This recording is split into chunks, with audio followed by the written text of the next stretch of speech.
और इसीलिए फिर यह वर्णन आता है कि अंत में सुमेरु पर्वत पर जब गए और उन्होंने देखा कि बहुत सुंदर एक बट का वृक्ष है और उस पे मुनि लोमस बैठे हुए हैं, तो उनको लगा कि यहाँ शायद मेरे हृदय की आकांक्षा पूरी हो।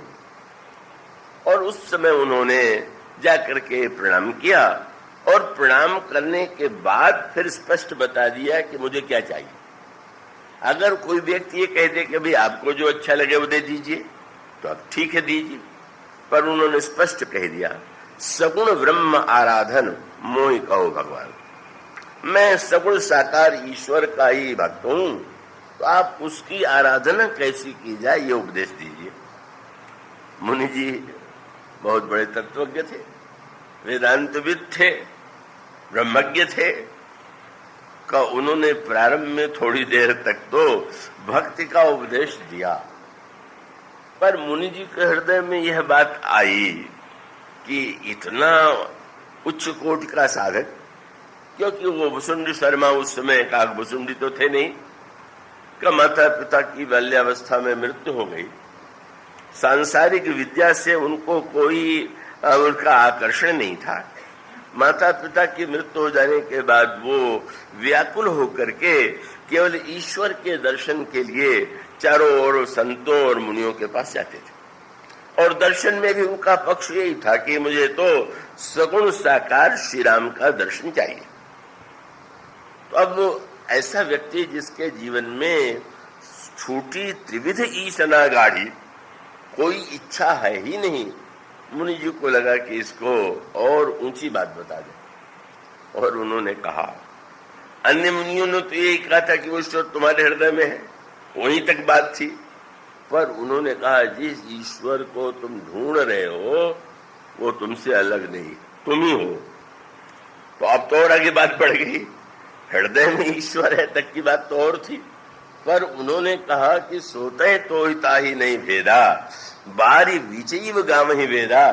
जैसे नदी में जल और तरंग में कोई भेद नहीं है, कैसी प्रकार से ब्रह्म में और तुम में भेद नहीं है, तुम साक्षात ब्रह्म हो।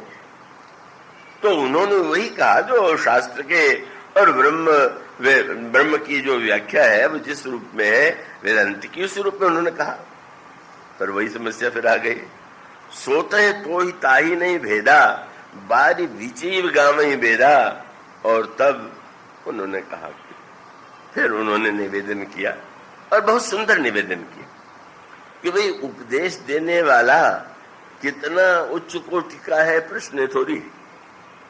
बहुत बड़ा वक्ता, बड़ा तर्क कुशल व्यक्ति नदी या समुद्र के किनारे खड़े होकर के मछलियों को उपदेश देने लगे, कहाँ पड़ी हो, कहाँ तुम यहाँ कितने वर्षों से पड़ी हो, जरा निकल करके मेरे साथ बंबई की सड़कों को देखो, बंबई में मनुष्य ने कितना निर्माण किया है इसको देखो, क्या है वहीं पड़े रहने में। तो मछली की समस्या तो ये है कि उपदेशक जी की बात मानने के बाद भी वो तो जल से निकलते मर जाएगी। अब जो जल से अलग हो ही नहीं सकता, उसको ये कहना है कि तुम जल में ही क्यों पड़ी हो, ये तो कोई उपदेश देने वाला का की बुद्धिमत्ता नहीं है। वो सप्तर्षियों ने भी जब देवी पार्वती को उपदेश दिया और पूछ लिया कि किसके लिए तपस्या कर रही हैं, तो उन्होंने कहा कि भगवान शिव को पति रूप में पाने के लिए मैं तपस्या कर रही हूं। तो हंसने लगे और हंस करके बोले, अंत में पत्थर की बेटी तो हो, सुरत बचन से ऋषि गिर संभव तो दे। हिमालय पत्थर है और पत्थर की बेटी की बुद्धि ऐसे ही होगी जैसे तुम्हारी बुद्धि है। पार्वती जी को क्रोध नहीं आ गया, किसी को आप जड़ बुद्धि कह दीजिए, किसी को कह दीजिए तुम्हारी बुद्धि में पत्थर पड़ गया तो बुरा मान जाए। लेकिन पार्वती जी ने मुस्कुरा करके कहा कि महाराज आप तो हमें पहले से जानते हैं कि मैं पत्थर की बेटी हूं, पर ये बताइए कि पत्थर की बेटी को उपदेश देने वाला क्या बुद्धिमान है क्या? जब आपको पहले से पता है तो आपको इतना कष्ट करनी नहीं चाहिए। मानो बहुत सुंदर उत्तर था। और यही बात भुसुंडी जी ने लोमस जी से कही महाराज मेरी समस्या तो सुन लीजिए। क्या? बोले राम भगत जल मम मन मीना तुम भी लगाए मुनीस प्रवीणा। है प्रवीण मुनि जी, श्री प्रभु राम की भक्ति जो है वो तो जल है और मेरा मन मछली की तरह है, मैं क्या करूं? अब उसका परिणाम क्या हुआ? परिणाम हुआ कि मुनि जी को ये लगने लगा कि मैं इतनी उच्च कोट की बात कह रहा हूं और ये सुनने नहीं चाहता, तो उन्हें क्रोध आ जाता है। और क्रोध आ जाने के बाद उन्होंने ये कहा कि तेरे हृदय में सत्य को समझने की इच्छा ही नहीं, तो अब तो मनुष्य के योग्य नहीं है, ब्राह्मण शरीर तेरा किसी काम का नहीं है, तो मैं शाप देता हूं कि जा तू कौवा हो जाए। तो व्यंग्य क्या है? बनाने चले थे ब्रह्म और बना दिया कौवा। इससे अच्छा था कि पहले मनुष्य तो बना देते। कहां से प्रारंभ करना चाहिए? मनुष्य पहले मनुष्य। अब मैं अनुभव क्या हो रहा है? आपको कह दिया गया कि आप ब्रह्म हैं, इतने मात्र से उस वाक्य को दोहरा देने से सचमुच क्या आपको लगने लगता है क्या? और उसका उत्तर ये है कि बस पहले यही विचार करें कि आप हैं क्या, और आप हैं तो आपको पहले जैसा लगता है वही मानिए, वहीं से चलिए, और चलने के बाद फिर वो एक स्थिति आवेगी। वो अपने उपनिषदों की प्रसिद्ध कथा पढ़ी होगी, सुनी होगी कि सभी ने जाकर के ब्रह्मा से प्रश्न किया, आत्मा क्या है, आत्मा के स्वरूप का आप परिचय दीजिए। और ब्रह्मा जी ने कह दिया कि जाकर के सरोवर में तुम लोग खड़े होकर के देखो, जिसका दर्शन होता है वही आत्मा।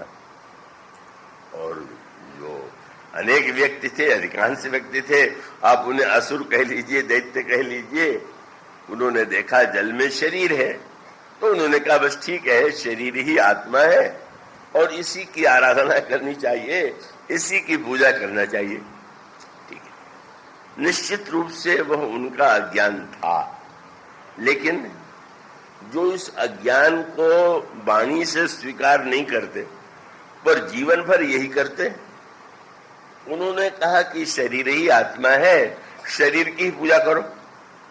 और अधिकांश प्रश्न करने वाले मुंह से भले ही ना कहे कि शरीर आत्मा है, पर 24 घंटे तो शरीर की ही पूजा हो रही है, शरीर की ही तो सेवा हो रही है।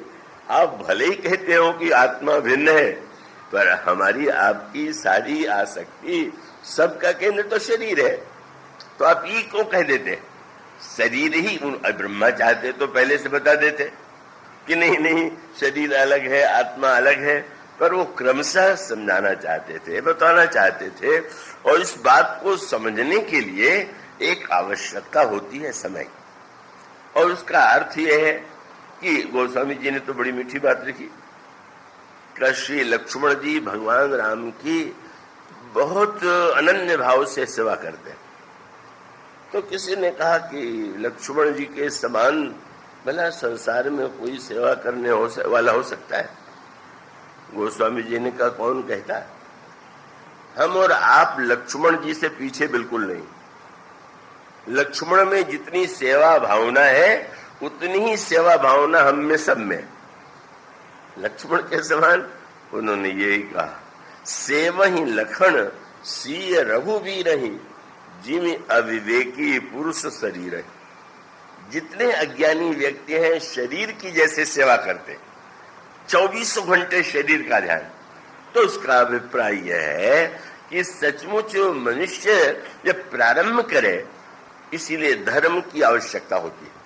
धर्म माने धर्म पहले मनुष्य के कर्तव्य कर्म। अब मैं आशा करता हूं कि आप ध्यान से सुन रहे होंगे। धर्म ये कहता है कि माता की सेवा करना चाहिए, पिता की सेवा करना चाहिए, गुरुजनों की आज्ञा का पालन करना चाहिए। और इसका अर्थ क्या हुआ कि धर्म ने वहां से प्रारंभ किया जहां आप हैं। आपको दिखाई देता है शरीर, और दिखाई देता है तो शास्त्र बोध वहीं से प्रारंभ करते। अच्छा, अब शरीर है ना, तो अगर शरीर है तो जिस माँ ने जन्म दिया, जिस पिता ने जन्म दिया, जिस माँ ने इतना आपको बड़ा किया, उसके प्रति आपका क्या कर्तव्य है, उसके प्रति आपकी भावना कैसी होनी चाहिए। धर्मशास्त्र ने वहीं से प्रारंभ किया। और यही बात आप पाएंगे जब प्रभु श्री राम से लक्ष्मण जी ने पूछा कि आपके चरणों में भक्ति कैसे हो, तो भगवान ने भक्ति से प्रारंभ नहीं किया। भगवान से लक्ष्मण जी कहते हैं आपके चरणों में प्रेम हो जाए, और भगवान राम कहते हैं पहले ब्राह्मणों के चरणों में प्रेम करो। लीजिए, लक्ष्मण जी के पास भगवान राम के चरण हैं और वो तो निरंतर चरणों में ही डूबे हुए हैं। पर अगर वो पूछते हैं कि आपके चरणों में प्रेम कैसे हो, तो प्रभु को कह देना चाहिए कि क्या अभी प्रेम करना बाकी है क्या, तुम तो निरंतर मेरे चरणों में ही डूबे हुए हो। पर नहीं, प्रभु जानते हैं ये जो उपदेश दिया जाता है वो तो किसी के बहाने से अन्य लोगों के लिए भी वह सूत्र मिले, इसका तात्पर्य। तो लक्ष्मण जी को आवश्यकता तो नहीं है, पर अगर कोई भक्ति पाना चाहता है तो भगवान ये नहीं कहते कि मन वचन कर्म से मेरे चरणों में प्रेम करना भक्ति है। कहां से प्रारंभ करते हैं? अच्छा, भक्ति पाने का उपाय यह है कि प्रथम ही विप्र चरण अति प्रीति। उसका अर्थ क्या हुआ? गुरु कहिए, ब्राह्मण कहिए, संत कहिए, ईश्वर को अभी हमने देखा नहीं, आपने मान लीजिए देखा नहीं, पर आपके सामने ये प्रत्यक्ष है, तो उनके प्रति अगर हमारे मन में ये धारणा हो कि भाई ये सही मार्ग हमें बता सकते हैं, तो हमें तो पहले उनके पास ही जाना होगा। और भगवान कहते हैं वो भी जो उपदेश देंगे वो भक्ति का नहीं देंगे, काहे का देंगे? प्रथम ही विप्र चरण अति प्रीति निज निज धर्म निरत श्रुति रीति। शास्त्रों ने जैसे वर्ण धर्म, आश्रम धर्म, व्यक्ति के कर्तव्य कर्म का वर्णन किया है, तुम्हें ऐसे ऐसे परिवार में इस तरह से जीवन में कर्तव्य कर्म का पालन करना चाहिए। मानो सही दृष्टि वह है कि हम जो अपने को समझ रहे हैं, जो महापुरुष कह रहे हैं, आप उन्हें कहिए, आदर से सुनिए, पर इसके बाद आपको यदि नहीं लगता तो वहीं से प्रारंभ कीजिए। फिर भगवान ने कहा जब कोई उनके चरणों में नमन करते हुए कर्तव्य के विषय में प्रश्न करेगा तो वो इसके लिए उपदेश देंगे कि तुम्हारा निज धर्म क्या है। धर्म नहीं, निज धर्म क्या है? निज निज धर्म निरत श्रुति रीति। तो इसका अर्थ है कि शरीर ही यदि सम लग रहा है तो प्रारंभ में शरीर की रक्षा करें, शरीर को स्वच्छ रखें, शरीर को पवित्र रखने की चेष्टा करें। इतना होते हुए एक दिन ये प्रश्न आवेगा, ये शरीर है क्या? क्या ये आत्मा हो सकती है क्या? कई तो बदलने वाला, रोग और शोक चाहने पर भी ये बातें आती हैं। जब यह शरीर को के कर्मों का पालन करते हुए, शरीर से जुड़े हुए धर्म का पालन करते हुए जब लगने लगे कि नहीं, तब आगे बढ़ेंगे। भगवान राम यही कहते हैं कि प्रथम ही विप्रचरण अति प्रीति निज निज धर्म निरत श्रुति रीति। तब क्या होगा? बोले तेहि कर फल पुण्य विषय विरागा। जब हम इस शरीर से और विषयों से परमानंद की अनुभूति नहीं होगी तो हमारे हृदय में स्वाभाविक रूप से एक व्याकुलता उत्पन्न होगी और लगेगा कि ये वस्तुएं तो हमारे जीवन को पूरी तरह से शांत नहीं बना पा रही। और तब भगवान कहते हैं तब मम चरण उपज अनुरागा। पहले कर्तव्य कर्म का पालन, फिर उसके बाद संसार के विषयों से वैराग्य, और वैराग्य के बाद भगवान के चरणों में अनुराग। तो ये जो एक सूत्र है, मानो जनक नंदनी सीता एक मातृ नारी ही नहीं है, वो तो साक्षात जगत जननी है।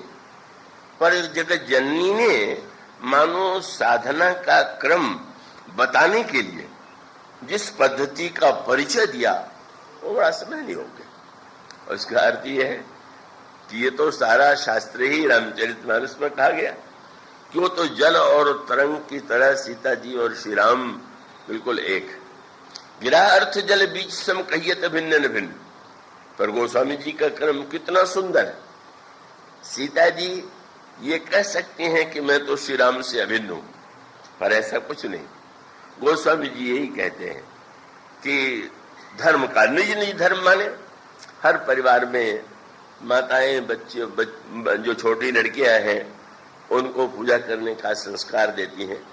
आजकल शायद कम हो गया होगा, लेकिन हाँ, प्राचीन काल में ये चेष्टा की जाती थी और व्रत कराए जाते थे, और व्रत में वही प्रार्थना की जाती थी कि मुझे योग्य पति मिले। क्या उस कन्या को प्रारंभ से निष्कामता का उपदेश दे दिया जाए कि तुम्हें तो क्या चिंता करना है, तुम्हें कोई विचार करने की आवश्यकता ही नहीं है, जो प्रारब्ध में होगा वही हो जाएगा? ये नहीं है। उसका तात्पर्य है कि श्री किशोरी जी ने दिखाया क्यों आई हुई है। मां सुनैना ने कहा, पुत्री तुम्हारे विवाह के लिए अनेक राजा एकत्र हैं, तुम्हारे योग्य पति तुम्हें मिले, इस इच्छा को लेकर के तुम पूजन करने जाओ, निष्काम भाव से नहीं। शुद्ध वही जो हर परिवार की माताएं लड़कियों को सिखाती हैं, सुनैना जी ने भी सीता जी से वही, और ठीक उन्होंने वही किया। गोस्वामी जी कहते हैं, संग सखी सब सुभग सयानी, गावही गीत मनोहर बानी। सखियां हैं देवी के, कितने सुंदर गीत आप पाएंगे। वो बड़े मधुर स्वर में देवी के गीत गा रहे हैं।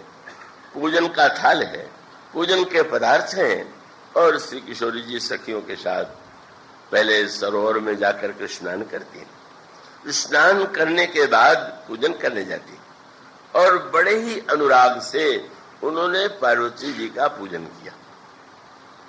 निष्काम भाव से नहीं किया कि ये पूजन निष्काम है, कुछ हमें नहीं चाहिए पूजन से। उन्होंने यही कहा, देवी मेरे योग्य पति दीजिए।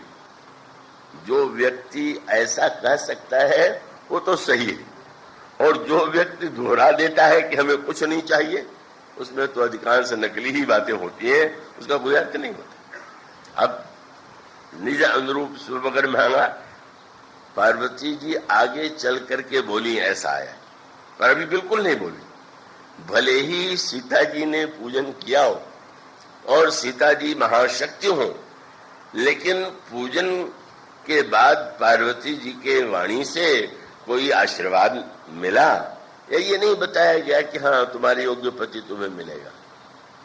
क्यों?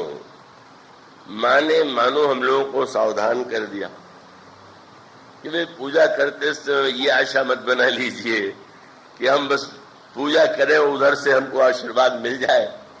इस आकांक्षा को लेकर के अगर आप पूजन करें, और मान लीजिए आपने प्रेम से अपने ढंग से पूजन किया और वो देवता की मूर्ति नहीं बोली, और आपको लगने लगे कि मूर्ति तो जड़ है, इसकी पूजा करने से क्या लाभ है, तो मानो कैसे कक्षा की दृष्टि से किशोरी जी जो है क्या वो यही मान के चली, देवी मैं नहीं जानती मेरे योग्य पति कौन है, आप मेरे योग्य पति दीजिए। पार्वती जी चुप है। मानो पार्वती जी यह बताना चाहती हैं कि नहीं, अब जब आप साधना की पद्धति का उपदेश देने चली है, तो मैं इस समय आपकी स्तुति करके वो आपके नाटक को थोड़ी बिगाड़ूंगी। आपका कोई मित्र नाटक में ऐसा बना हुआ है कि जहां पर उसको पिटना है, और उसको पिटते देख करके आपको जोश आ जाए कि रे तो हमारा मित्र पिट रहा है, हम इसकी सहायता करें, और मंच पर कूद करके आप अपने मित्र की सहायता करने चले, तो मित्र का सारा नाटक ही आपने समाप्त कर दिया। तब तो वो बेचारा सोचेगा कि कहां से तुम आ गए, ऐसा प्रेम किस काम का कि हमारा अभिनय भी तुमने सही नहीं होने दिया।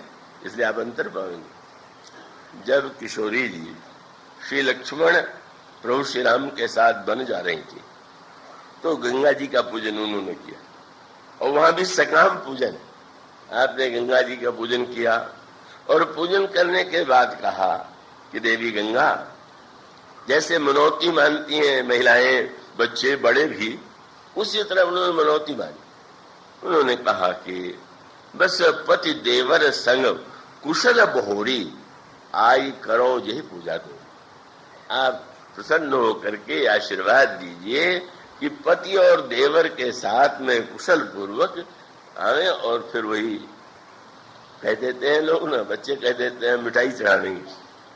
किशोरी जी भी कहती हैं जब मैं लौट के आऊंगी तो फिर से पूजा करूंगी। मानो यही क्रम है, ये कहने में कोई संकोच नहीं है, क्या बस जब हो जाएगा तो पूजन आके करूंगे।